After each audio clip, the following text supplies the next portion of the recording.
It's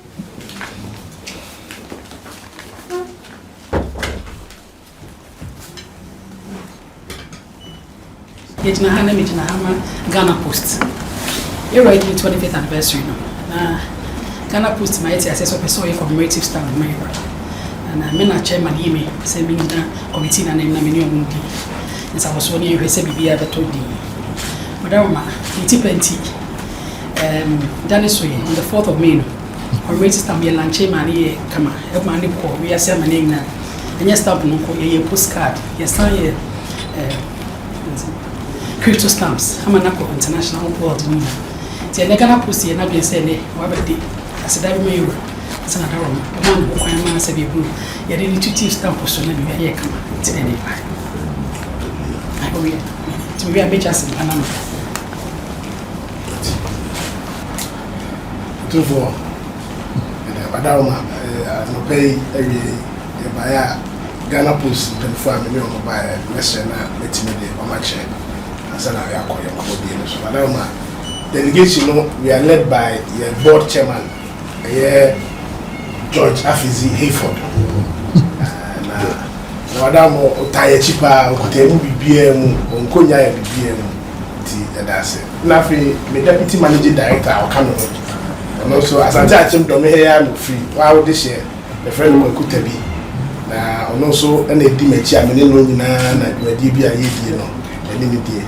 Adama, the Asante regional head, Mr. Asante Soha, and also Banafi, Shadrach, the young file come home my office, and then any age man in Adama, a ready, a buyer, a accident.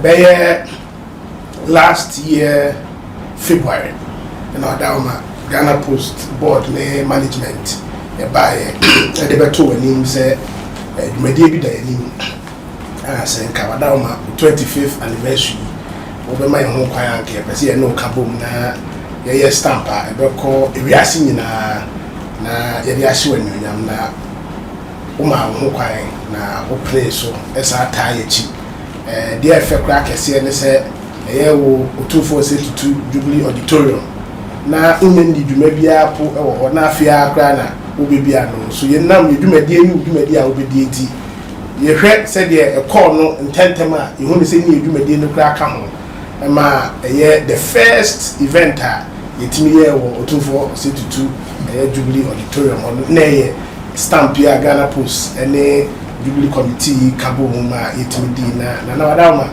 ye ni aso abroso eno nti ene ye ba se ye ba be dawase ni enonyam sha wo ma ye ho kwa me de sho na bi nso eso yeso nana ye bayan so a asedam a ye bai na dwumadi ni edi nyina no ye ne committee ehia ye no omubusa se na ye ni dwumadi nyina nwie no so apart from enunyam hye no DM bio na ebeba na ye ka kire omo se ye opepa se ye dwumadi a ebedi no Ghana Post adwuma no e wo homo my Ghana ne o my Ghana puntu na ye hu ni se Meshia tumpon Ghana so be tumpon enti e de to committee anim se emfasodie kakra bi ebefiri dwumadi a ebedi no bedie no ebeba no ye de mo akakra so beba be support e Meshia museum eno nti ye de committee di hu committee e na ba ya ba no so adama edu amema chairman so aye presentation ye wo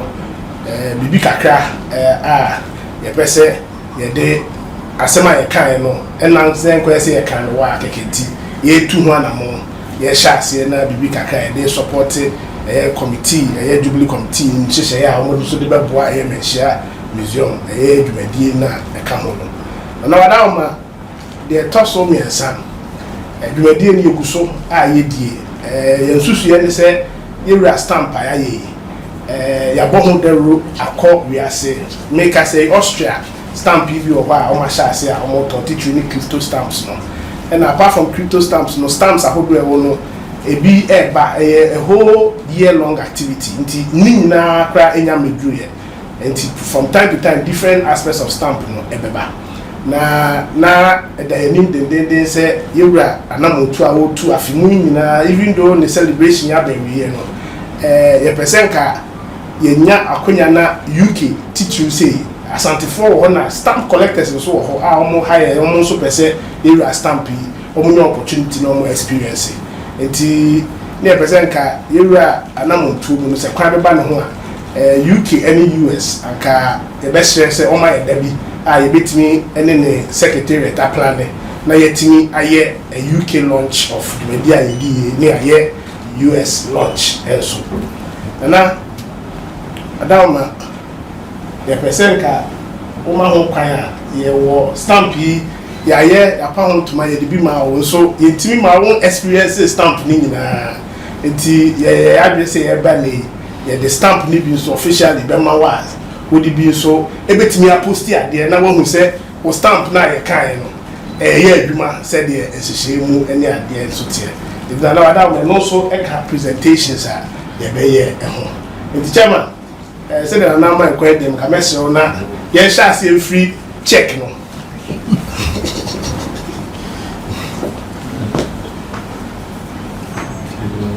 but wo kasa biara no 200,000 Ghana cedis then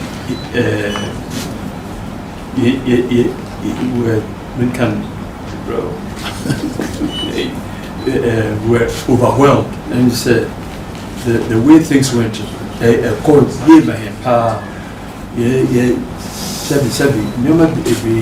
over the years we can say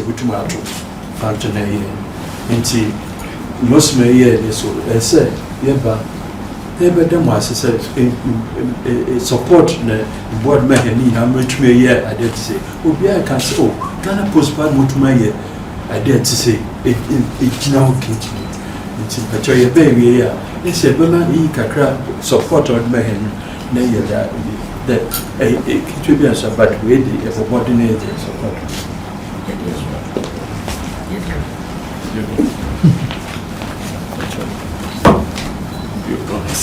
Presenti, madame.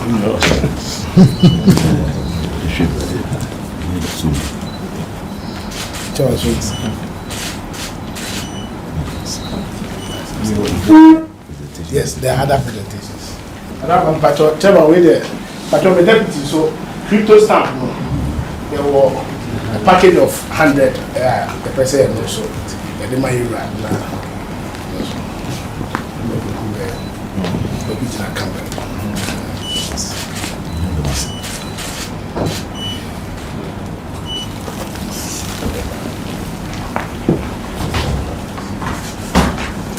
madam stamp no baako a wiase nyina nipa ni gye ho pa kese pa ye sa stamp we eti aye miniature version madam be present na afi mine we the best post to me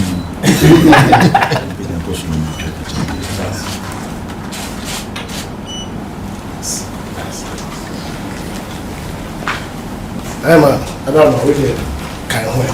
You know, Nana,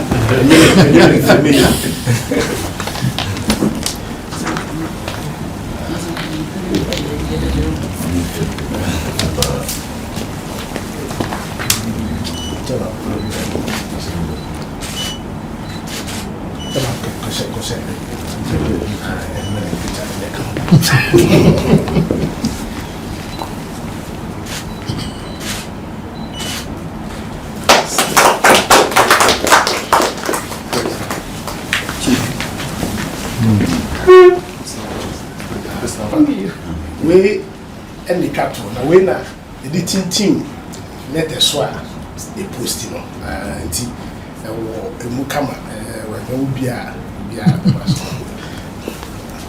that's it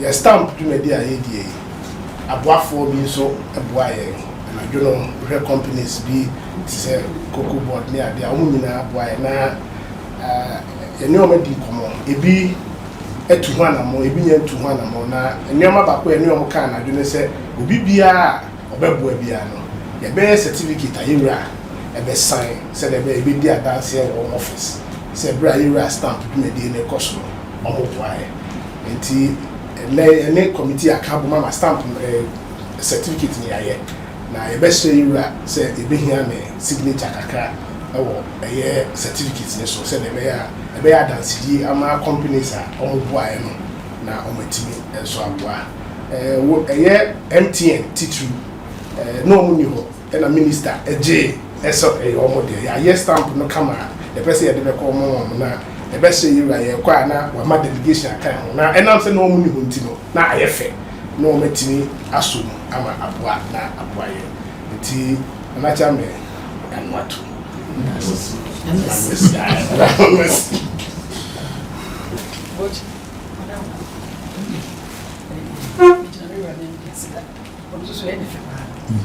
crypto stamp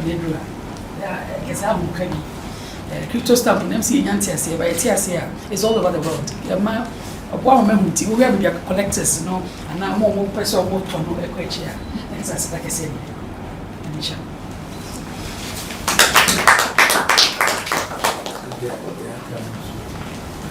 But also, so